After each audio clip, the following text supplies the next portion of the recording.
Hello, this is Greg coming at you again with another installation of Operating in the Creative. Just a little quick thing I want to say. It's Christmas Eve, December 2015. So by the time you see this video, it'll be after Christmas. So I hope everybody had a Merry Christmas. What I wanted to talk about today, again, excuse me, was Operating in the Creative. And what I wanted to discuss was that, like for instance, in my personal life, these principles have really helped. Um, in order to prosper in this world, in the past, it's been by either the good old boy buddy system, or if your family had wealth, then the wealth got passed down to you. Excuse me, but I want to talk, but that isn't necessarily the way the world is running now. Ever since the change in consciousness, which began around 2010, 2011, where the universe shifted from a negative vibration to a positive vibration, from a male dominated environment to a feminine or female dominated environment, female energy. And in order to uh, basically to exist and to thrive, to be all that you can be, to have your purpose fulfilled. A lot of that has a lot to do with it. So, and people need to realize that things are changing. I remember when I was a Christian and went to church, that I heard it said that the world changes every 20 years or so. Is like the move of God, they say, changes every 20 years. So there's a new move of God, except this move is a 24,000 year move. So it is a major move in the universe. So in order to exist, in order to live as as life goes, things are changing drastically. So that means that in order for us to thrive and to prosper, we need to basically know what those changes are and be able to adjust to them. One thing that I've learned, one major thing I've learned, excuse me, is that even though some people prosper, like I said, because of the good old boy buddy system, it's not what you know, it's who you know, or because they had family that had wealth. Most people these days don't exist that way. Most people, um, especially if you're a critical thinker, if you're a critical thinker, things can really get difficult for you because critical thinkers think a lot more differently than your normal person. And because of this, they get ostracized. They get less opportunities for things because people think they're just crazy. It's like about 20 years ago, my sister, who's a year older than I am, wanted to, she invited me out to lunch. And I asked her, well, why all of a sudden do you want to invite me out to lunch? Oh, I just want to talk. I'm like, yeah, okay. So I went out to lunch with her, and she made the comment that over, the course of our lifetime, she and my other brothers and sisters always thought I was kind of crazy, kind of off. And she said that the older she gets, the more she realizes that our way of thinking and our ideas are the same. So I told her, I said, no, no, no, no, no, no, no, no. I said, 20, 30 years ago, I was 20 or 30 years ahead of you. So here it is 20, 30 years later, I'm 100 years ahead of you. I told her, I said, you thought I was crazy then, only to realize now that I was never crazy. My way of thinking was just different. I said, so here it is, excuse me, 20 or 30 years later, my way of thinking is 100 years ahead of you. I said, if I were to tell you some of the things that I've learned in the last 20 to 30 years, you would really think I was off. But that's the way the world is going. Okay, there's ever since about the 1980s, there's been a wave of people born called indigo children, star seeds, messiah seeds, and different people like that who think on a totally different realm. That's why they're having so much problems. That's one reason why there's so much problems in the educational system, other than the fact that the educational system no longer teaches, they indoctrinate. But children these days cannot be taught the way children of my era were taught. And that's part of the reason why I had trouble in school was because I was a I thought differently than most people. Like when I was in fifth grade and the teacher was talking about how Christopher Columbus discovered America, and I said, so I asked her a question. I said, how could he have discovered a country where people were already living in? That country was never discovered by Christopher Columbus. She couldn't answer the question. Or when I was in seventh grade, a teacher tried to embarrass me by saying, Greg McKee, you're the only person that can make 2 plus 2 equal 5. At which I answered her, yes, I can make 2 plus 2 equal 5. That's easy. She said, how? I said, easy, compound interest. See, you don't learn about compound interest usually until you're in like 10th, 11th grade. But because I was a critical thinker, because I did a lot of research, listened to talk radio, I learned a lot about the banking system.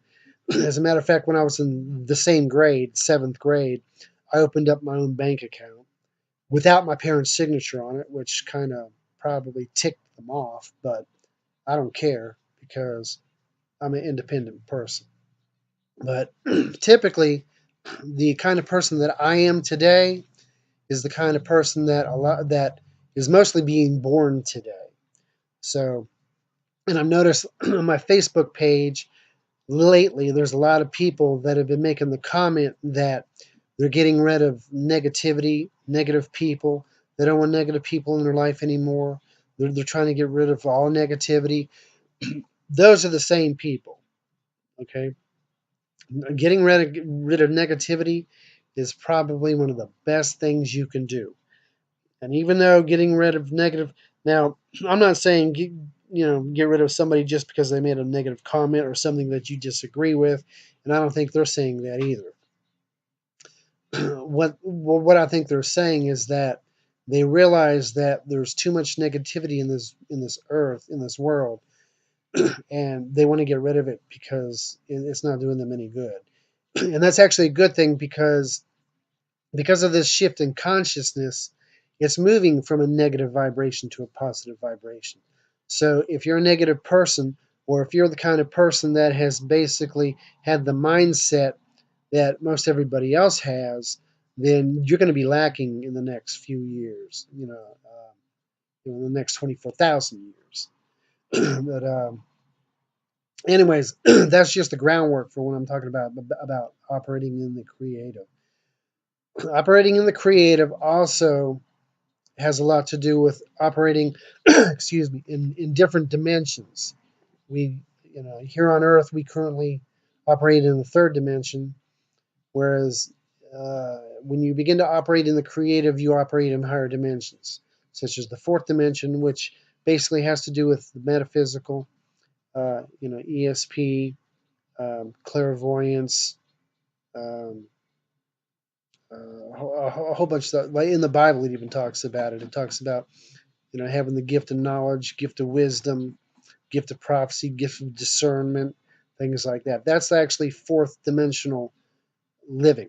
Fifth dimensional living basically is living, and in the fourth dimensional living, you are not concerned. Third dimensional living, you're more concerned with yourself.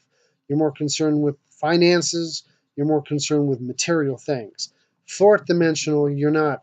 Fourth dimensional, you're more concerned with metaphysical. You're concerned more with being more creative in your way of thinking, and in things manifesting uh, in a creative way rather than you forcing it to happen. Fifth dimension is love. All right. In order to reach the fifth dimension and higher, you're going to have to operate more in love of other people, and but also yourself. In fifth dimensional, you also learn to love yourself, to rely on yourself, and this is where a lot of religions are going to break off, because religion, the religious system really is not about saving your soul. It's about enslaving your soul. And I'm speaking as one who has a master's degree in theology. All right, I've done a lot of research. I've got, years and years of formal education in the religious arena, in theology, in philosophy. So I know what I'm speaking of. I've been in ministry for 30 years, where people just thought I was whack. They just really didn't want me in the ministry because they knew that I knew as much, if not more, than they did. And so they were threatened. And because in this third dimension, most people operate in the competitive realm rather than the creative, and even in the religious arena. Then, if you're considered to be a threat, then they want to stop you. Whereas when you operate in the creative, you're not worried about people being a threat. You're not worried about sharing information, because there is no such thing as competitiveness. Not in God's creation. There's not. All right. The competitive way of doing things, excuse me, is not a creation of the creator God, of the true and living first primal God. And I say that because the God of Christianity is not the same God as God the Creator, or the prime creator God. It's not the same God. I don't have time to get into that, but if anybody wants to send a comment about that, wants more information about that, I'd be glad to share it. But I'm just speaking generally right now. Um, I'm looking forward to this new year, because um, I've actually, for the last about 5 years, I've been taking the things that I've learned about the creative, and I've been exercising them and applying them, and it's actually beginning to work. It began to work a long time ago. My wife and I were homeless for 5 years. We're no longer homeless. We never will be homeless again. I can guarantee that, because of the principles, the concepts that I've learned. We will never be homeless again. We will never be that poor again. And I just want to share with everybody how, if you're struggling, I can help you uh, to overcome it. But in order to do so, you're going to have to change your way of thinking totally. You're going to have to forget religion, right? Because Jesus Christ did not come to save you from sin, all right? Even though the Bible says that, if you read the four Gospels, you'll see that Jesus never came to save anybody from sin. Jesus came to save people from the sinners, okay? Most of the population on this earth, the people in this earth, they're not sinners. The ones that are controlling the people on this earth, they are the sinners. They are the ones that Jesus was talking about. They are the ones that Jesus overturned the money changers and rebuked the religious leaders, the political leaders, if you notice. So sin, it's like I said when I was in seminary twice in two different classes, and both professors totally agreed with me.